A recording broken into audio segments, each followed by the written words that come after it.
Hello students, good morning.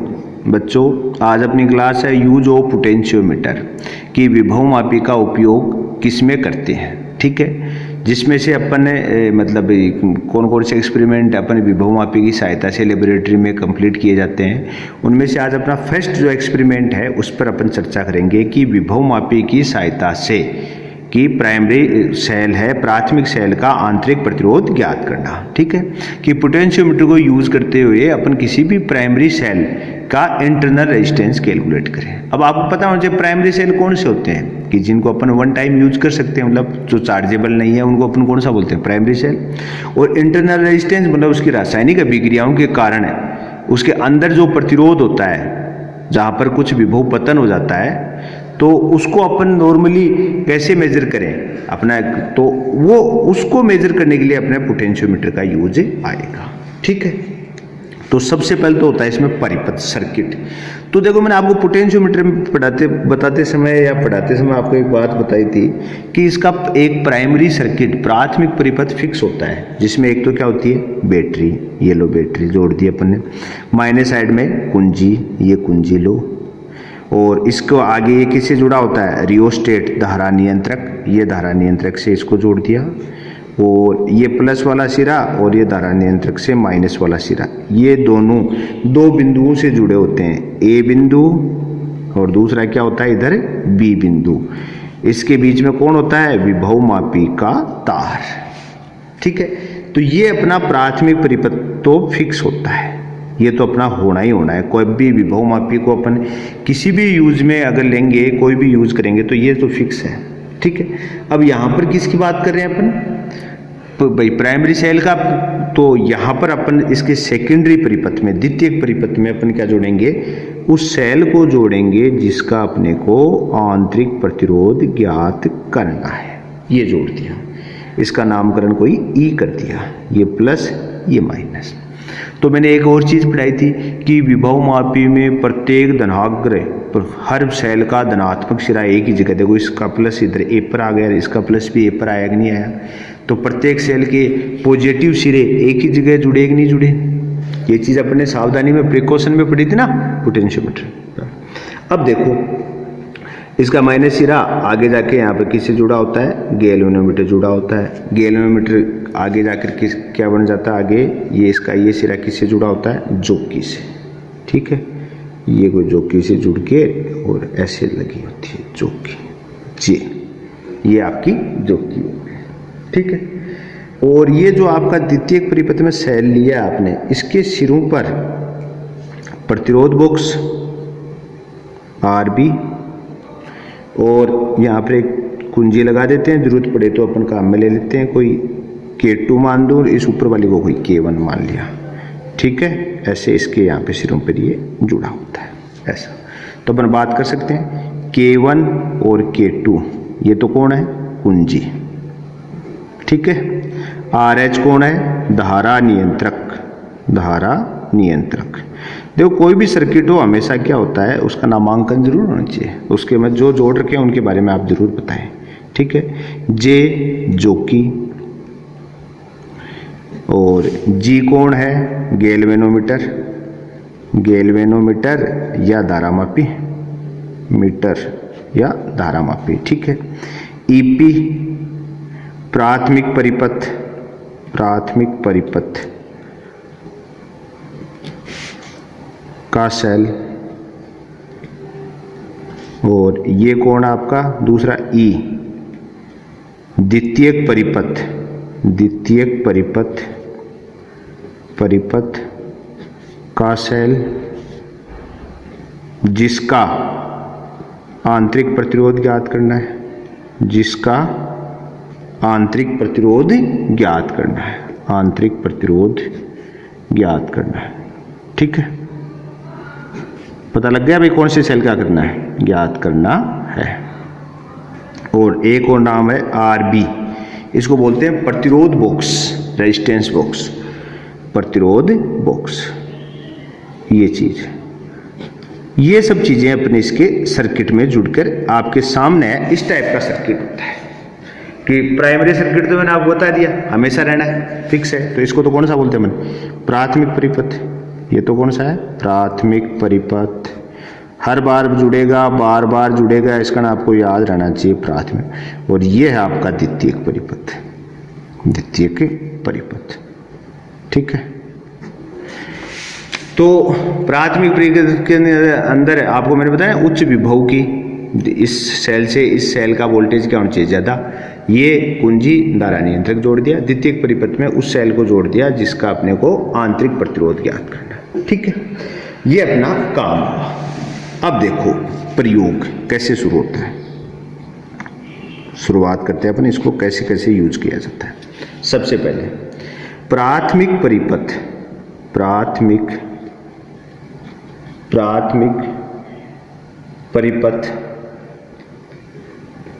परिपथ की कुंजी K1 को लगाते हैं तथा द्वितीयक परिपथ की कुंजी K2 को खुला रखते हैं कि प्राइमरी वाले की तो लगा देते हैं, दूसरे वाले की खुला रख देते हैं, ठीक है। कुंजी K2 को खुला रखते हैं, ठीक है। तथा जोकी की सहायता से संतुलन लंबाई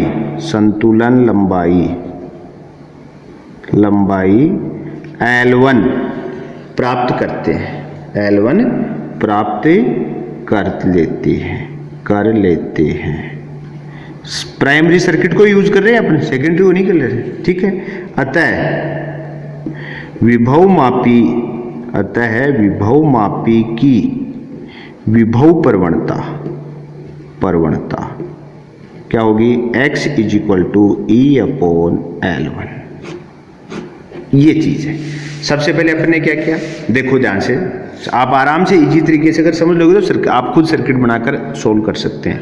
देखो खुद एक्सपेरिमेंट कि हमने कहा कि सबसे पहले प्राथमिक परिपथ की कुंजी K1 को बंद रखते हैं मतलब इसमें डॉट लगा दी, मतलब अब करंट बहने लग गई। बंद का अर्थ अपना नॉर्मल ह्यूमन लाइफ वाला नहीं है, यहाँ पर कुंजी बंद करने का अर्थ है कि अब ये इसमें डॉट लग गई तो इस परिपथ में धारा बहने लग गई।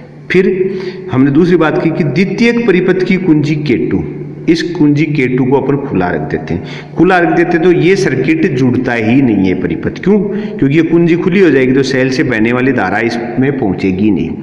तो सिर्फ कौन हुआ, काम कौन कर रहा है, प्राथमिक परिपथ ये इतना ही काम कर रहा है। अब देखो ये प्राथमिक, अब अपन क्या करते हैं, ये इधर से ये इसकी जुड़ती नहीं, ये करंट ऐसे आते हुए इसमें से गैल्वेनोमीटर की ये जोकी है, इसको इस तार पे घुमाते हैं और घुमाते हुए ऐसी एक पोजीशन हमें प्राप्त होती है जहां पर जाकर क्या होता है, गैल्वेनोमीटर में शून्य विक्षेप आ जाता है। शून्य विक्षेप आते ही उसको अपन बोलेंगे संतुलन लंबाई। मान लो यहाँ कहीं आ गया तो ये यहाँ पर इसके ऊपर 1 मीटर स्केल लगी हुई होती है, उससे माप लेंगे कि कितनी दूरी पर हमें संतुलन लंबाई प्राप्त हुई। तो हमने कहा था कि माना हमें कितनी दूरी पर हुई है, L1। संतुलन लंबाई कितने पर प्राप्त हो गई, L1 पर। तो विभव मापे की विभव प्रवणता अपन ने ज्ञात कर ली E/L से। देखो प्राइमरी सर्किट का उपयोग ही पोटेंशियल ग्रेडियंट को मेजर करने में करते हैं। प्राथमिक परिपथ का यही काम है कि ये हमें विभव प्रवणता को ज्ञात करने के काम में आए। तो सबसे पहले विभव प्रवणता ज्ञात कर ली। अब देखो अपन द्वितीयक परिपथ यूज करते हैं, ठीक है। अब देखो कैसे यूज करेंगे। अब सेकेंडरी, अब कुंजी K2, अब द्वितीय परिपथ को यूज कर रहे हैं। अब कुंजी K2 को लगा देते हैं, इसको द्वितीय परिपथ वाली कुंजी को लगा देते हैं, ठीक है। अब जैसे आप K2 को लगा देते हैं तथा प्रतिरोध बॉक्स से ज्ञात प्रतिरोध, हमें तो पता होगा ना भाई कौन सा है, ज्ञात प्रतिरोध R ज्ञात प्रतिरोध R निकाल लेते हैं, निकाल लेते हैं। अब जैसे ही अपन कोई R प्रतिरोध वाली की निकालेंगे, मतलब ये R प्रतिरोध परिपथ में जुड़ गया है, ठीक है, निकाल लेते हैं, जिससे सेल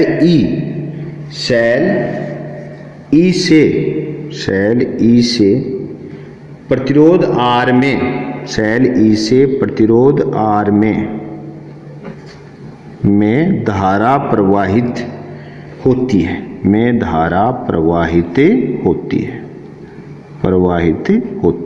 मतलब आपका जो प्रतिरोध R आपने निकाला है वो परिपथ में जुड़ गया है, धारा प्रवाहित होती है। अब देखो धारा प्रवाहित हुआ है तो आप भी जानते हो कि प्रतिरोध R है ये, तो जॉकी की सहायता से अपन संतुलन लंबाई प्राप्त कर सकते हैं, ठीक है। अब यदि ओम का नियम लगाएं तो अपन कह सकते हैं कि अपन बात कर लें यहाँ पर, तो अपन कहते हैं कि यदि धारा I प्रवाहित हो रही है तो ओम नियम से प्रतिरोध R के सिरों पर विभवांतर है, R के सिरों पर विभवांतर क्या होगा, V बराबर I गुणा R, ये तो होना ही होना है, ठीक है। तो ये तो बराबर हो गया। अब देखो जॉकी की सहायता से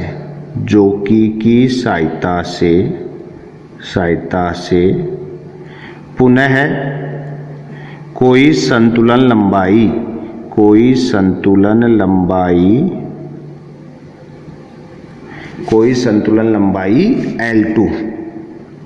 L2 प्राप्त कर लेते हैं। प्राइमरी के लिए L1 करी थी, सेकेंडरी यूज कर रहे हैं तो क्या करें, L2 प्राप्त कर लेते हैं, ठीक है।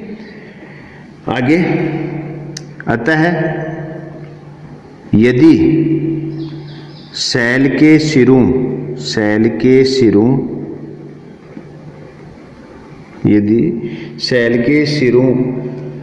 पर विभवांतर V है, सेल के सिरों पर विभवांतर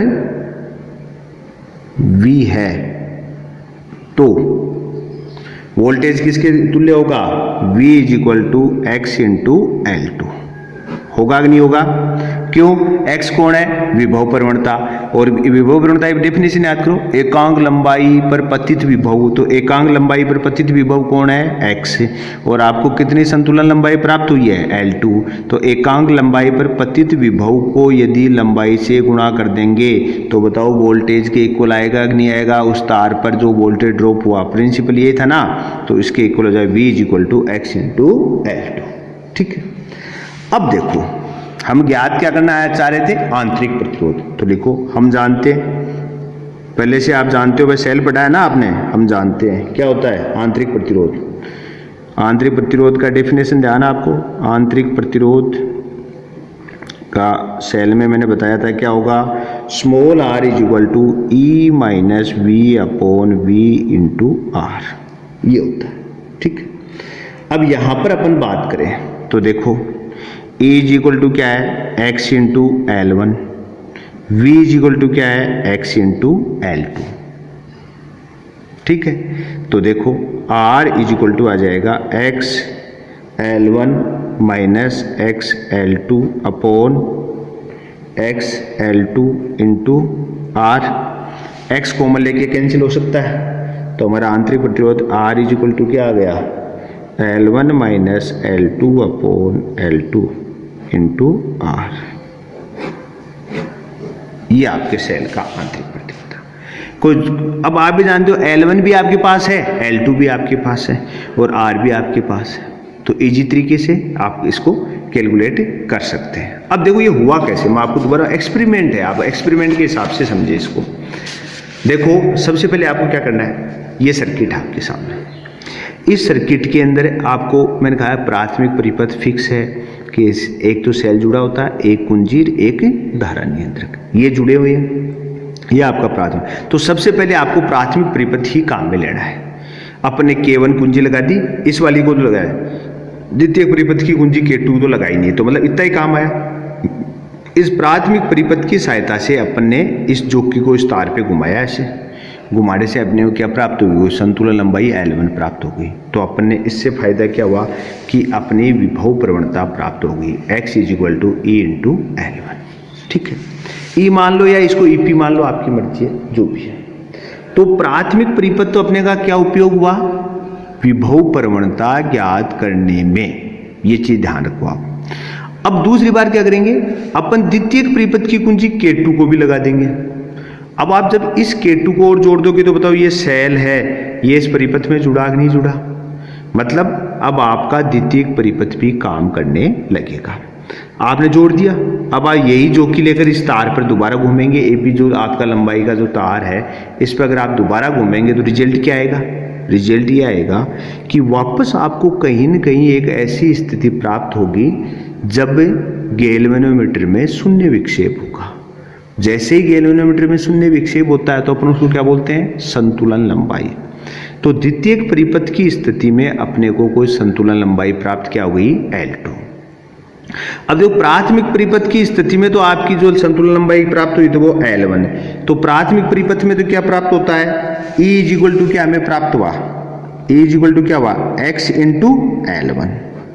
ठीक है, प्राथमिक परिपथ के सेल के सिरों का जो विभवांतर है वो क्या है, x × L1। और द्वितीय परिपथ में किसके इक्वल होगा, x × L2। तो द्वितीय परिपथ में अपन जोड़ेंगे तो द्वितीय परिपथ में हो जाएगा v = x × L2। दोनों समीकरण आ गए, v का भी मान प्राप्त हो गया। और अब देखो इसमें एक चीज और है, सॉरी मैंने आपको बता रहा था ना कि एक बार आपने उसको ध्यान नहीं दिया। मैंने कहा कि जैसे ही K2 कुंजी लगाएंगे और प्रतिरोध बॉक्स RB में से कोई प्रतिरोध R निकाल लेते हैं। R निकालने का अर्थ क्या है कि इसमें से एक प्रतिरोध, जैसे आपने 10 ओम वाली 10 ओम की निकाल लिया, मतलब अब यहाँ पर कितना प्रतिरोध है, 10 ओम। तो इससे आने वाली धारा इस 10 ओम के अंदर से प्रवाहित होगी। तो जब 10 ओम में से या 5 ओम जो भी आपने निकाला है उसमें से प्रवाहित होगी, तो बताओ ये इसके सिरों पर वोल्टेज ड्रॉप V होगा कि नहीं होगा, कोई विभव पतन V हुआ। और V का मान क्या होगा, ओम के नियम से I × R, तो I × R कर दिया अपन ने, V = I × R। देखो ये निकाल रखा है, ठीक है। और अगर अपन विभव प्रवणता के पदों में V की वैल्यू लिखें तो वो क्या होगा, विभव प्रवणता × संतुलन लंबाई। तो द्वितीय परिपथ के लिए संतुलन लंबाई हमें क्या प्राप्त हुई, L2। तो V = क्या आ गया, x × L2। ठीक है, अब अपने को कुछ नहीं करना, आंतरिक प्रतिरोध का फॉर्मूला अपन पहले जानते हैं, R = E - V/V। E कौन होता है, विद्युत वाहक बल, V कौन होता है, टर्मिनल वोल्ट था। तो E की वैल्यू तो क्या है, प्राइमरी सेल में आती है, प्राइमरी सेल में x × प्राइमरी परिपथ में सॉरी, तो E = x × L2। Terminal volt था V वाली, V = x × L2। Value put करोगे, x को मना के कैंसिल हो जाएंगे और आपके पास आंतरिक प्रतिरोध का एक फॉर्मूला प्राप्त हो जाएगा। ठीक है, और इसको एक्सपेरिमेंटली आप याद करके आसानी से सोल्व कर सकते हो। तो ये है विभव मापी का उपयोग करते हुए प्राथमिक सेल जो प्राइमरी सेल है उसका आंतरिक प्रतिरोध। आपके एक्सपेरिमेंट है, लेबोरेटरी में इसको आप इजी तरीके से कर सकते हैं। ठीक है, अब देखो अपने लास्ट वाले लेक्चर का क्वेश्चन था एक, मैंने आपको एक क्वेश्चन दिया था, विभव मापी विभवांतर मापने का एक उपकरण है जिसका प्रतिरोध होगा प्रभावी प्रतिरोध। देखो आपको बताऊं, विभव मापी आपको मैंने बताया एक आइडियल इक्विपमेंट है, मतलब जो काम अपना वोल्टमीटर नहीं कर पा रहा है, एकदम सही तरीके से नहीं माप रहा, उसको अपन किसकी सहायता से माप रहे हैं, विभव मापी की से। तो आपको ध्यान हो, तो मैंने जब वोल्टमीटर जो आपका और एमीटर दो चीज़ें, वोल्टमीटर क्या काम करता है, वोल्टेज मापने का, एमीटर काम करता है आपकी धारा मापने का। तो एक आदर्श वोल्टमीटर जो होता है, आदर्श वोल्टमीटर किसे कहोगे आप, आइडियल कौन होगा, जो सबसे बढ़िया से बढ़िया काम कर सके, 100% सही करे। और अपन करें विभव मापी एकदम सही कर रहा है, तो विभव मापी एक आइडियल वोल्टमीटर हुआ कि नहीं हुआ। तो जो आदर्श आपका वोल्टमीटर होता है उसका प्रतिरोध अनंत होता है, और विभव मापी को अपन एक आदर्श वोल्टमीटर के रूप में ही काम में लेते हैं। अपन कहते हैं कि विभव मापी की सहायता से अपन एकदम एग्जैक्ट विद्युत वाहक बल ज्ञात कर सकते हैं। इसका आंसर क्या होगा, बी, कि विभव मापी के विभवांतर मापने का एक ऐसा उपकरण है जिसका प्रतिरोध कितना होता है, अनंत होता है। ठीक है, हाँ आज का क्वेश्चन, उसका आंसर आप कमेंट के रूप में बताएं। विभवमापी के तार के पदार्थ का प्रतिरोध ताप गुणांक होना चाहिए। हम करें कि जो पोटेंशियोमीटर में जो अपन वायर काम में ले रहे हैं उसका प्रतिरोध ताप गुणांक कैसा होना चाहिए, ए उच्च, बी कम, सी नगण्य, डी अनंत। आप जो राइट आंसर है उसको कमेंट के रूप में करें। और जिन बच्चों ने अब तक चैनल को सब्सक्राइब नहीं किया वो बच्चे चैनल को सब्सक्राइब करें। आज के लिए इतना ही, थैंक्स।